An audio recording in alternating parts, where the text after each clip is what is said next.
So that's your calendar. It's really cool. It's easy to add stuff, easy to take things off.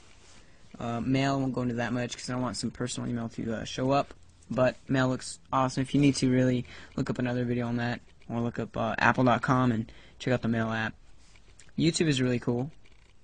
I'll go to my videos and I'll just show you a little cool layout. The reason why I like the iPad watching watching YouTube on the iPad. This looks neat. Your video will load. Here, and I finally have my. Okay, anyways, that's my unboxing. Okay, the cool thing is you can pinch in and then out to kind of bring your video down. You can play the video from here. Okay, and while your video is playing, you can read the description. You can watch related videos, more from, and read the comments, which is really cool. I like being able to read the comments while watching the video at the same time. And of course, when it's in portrait mode, like I said, all of the apps pretty much work in portrait mode, and most of the third-party developer apps do also work in both orientations. So, okay, that's how it shows up here. All right, and then I'll just lock this orientation like that. Okay. So that's the YouTube app, and Safari is of course really nice and really fast. I'll go to a forum site there. Everything just loads awesome. That's on my Wi-Fi, of course. If you guys want me to post a 3G speed video, go ahead and ask. I mean, I'm not going to include that in here, but I will say that 3G is really awesome where I live. You know, it depends where you live, really. 3G will be different wherever you are, okay? But for where I live, it's pretty good. Alright. Let me see. But of course, you have to, what is it? Of course, 3G is not going to be as fast as Wi-Fi. So don't expect it to be blazing fast, you know. But it's totally usable. Alright, so I mean, that's the internet there. It looks really nice. You have your bookmarks bar and stuff. Everything is just snappy. Okay, won't go too much in there. And then you have your settings, which is, well, settings, right? Yep, basic settings and stuff. Alright, so, I mean, that's just a really quick look at what you get and stuff. I really didn't go over anything too in detail-ish there because it's not really necessary. You can look up videos for any of that stuff. Okay, what I really want to do is get to my pros and cons, which I'm going to do right now. I forgot to tell you my story of why it was so easy for me to dump $800 on an iPad. Okay, so first of all, I'm just going to go over it really fast. First of all, I won a free iPad 16GB Wi-Fi model off of Deals Plus. Their link will be in the description because they're a really cool site. Because they gave me a free iPad. Okay, so I won a free iPad from them. And then I basically asked, hey, can I get a coupon or a gift card instead of getting the actual iPad so I can buy a 3G version? They said, no, we can't do that. Try to get your money back or do whatever you can. I was like, alright, so I sold that iPad, okay, and I sold it for $670. That's shipping included. And it's worth $500, so I made like what? I made some profit there, okay, and then I basically bought the iPad 32GB 3G model for like $200 basically. Okay, so that's why it was so easy for me to get one. And now that I got one, I'm so happy I got one because this thing has totally replaced all of my online everything, and it's just a really fun device to have. Okay, because you can just be on the internet, boom. It's fast, simple, and it just makes sense. Alright, and I don't know how I ever used my iPod Touch to surf the internet because it's such a pain. As soon as I went back to my iPod Touch, I was like, are you kidding? There's no way I'm going to be able to surf the internet on this thing. I will probably never open up Safari again in my iPod Touch unless I'm opening it to make a point that the iPad rocks online.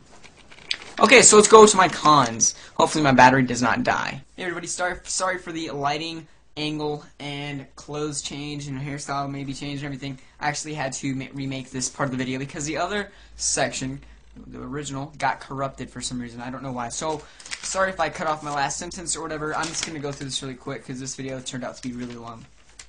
Okay, the cons. I'm going to go through the cons and then the pros, okay? It's going to be really long, so bear with me. The cons. The iPad overheats. It actually overheats, okay? I went to Knott's Berry Farm and left the iPad. I used the iPad in the car on the go, testing out the 3G and stuff. It worked amazing, but then as soon as I left it in the car, because I didn't want to take it to Knott's, I left it in the car, and I got back. It was in its case right here. It's kind of disguised, so nobody really knows what it is when they're passing by the car. It was burning hot because of the aluminum on the back. I'm not sure if it's aluminum. Yeah, it's aluminum. And correct me if I'm wrong. Okay.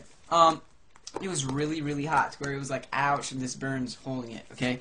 I turn on the iPad and it says, "We're sorry. It's too hot. Must power down until it gets cool again." So that really sucked. That's a big downside. Apple, I don't know what happened there. Remember, this is the first generation of the iPad. Hopefully they'll fix that in the second generation. Okay, the second thing that sucks is fingerprints. Fingerprints, when it's off, you can see fingerprints like easy, okay? Fingerprints is just, it's there, okay? But when you have the iPad on, fingerprints magically disappear. I never had a problem with looking at fingerprints while the iPad is on. Okay, they kind of just, you're not bothered. While you're working or whatever, you're not bothered. It's just when it's off, it does look ugly, so you have to get a microfiber or something. I'm actually going to solve that by buying a anti-glare film for it later on, okay? So that's what's going on there. So fingerprints. Also another con is it's very glossy, which is why I'm buying the anti-glare screen, okay? It's very glossy, so you can see my whole background there.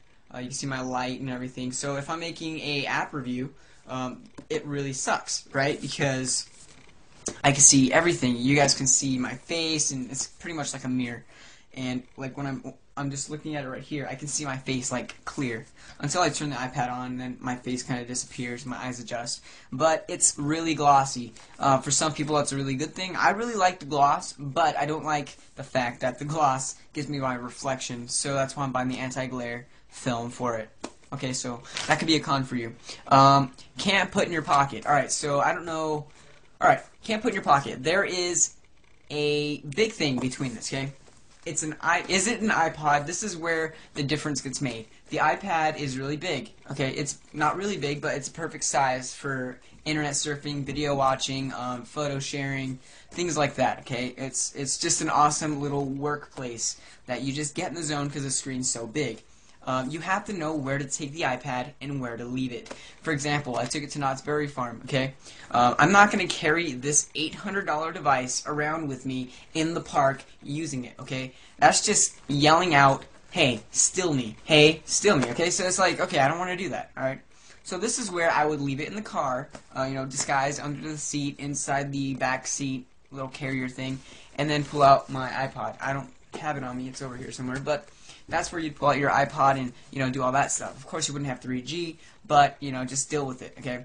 You have to know where to take this. It's not supposed to be, in my opinion, it's not supposed to be something you take down to an amusement park and around. At least not right now, because tablets and everything, they're not very popular, and it's just eye candy for thieves at this point, okay? So maybe years down the road, these will be a lot more popular, more standard, kind of like your cell phone. People won't really steal your cell phone nowadays if you're using it in the public. But, I wouldn't take this guy out. So you can't put it in your pocket. That sucks, but you gotta know where to use it, okay? I take it to school, actually, every day. And why? Yeah, it's kind of dumb, huh? First of all, I have mobile me, and I always have 3G on, so I can track it wherever I need to. If someone jacks it, but, besides that, I type essays on it. I actually typed 3 essays today. Or, no, 3 essays overall on this thing. 3, I typed 1 today, which is another day from when I talked to in the last sections of this video. Anyways, so I surf the internet for reports and stuff, and it comes really, really handy. So anyways, you gotta know when to take it, when not to take it. Okay, your iPod is more mobile, and this is more of a mobile, like, workstation. That's what I use it for, okay? It's really up to you. You use the iPad how you want it, how you want to use it, whether it's just games, whether it's typing essays, whether it's creating presentations. That's totally up to you, and that's the magic pad. Not very magical, but it's different, okay? It's what's unique about it. Sorry if the lighting sucks. No USB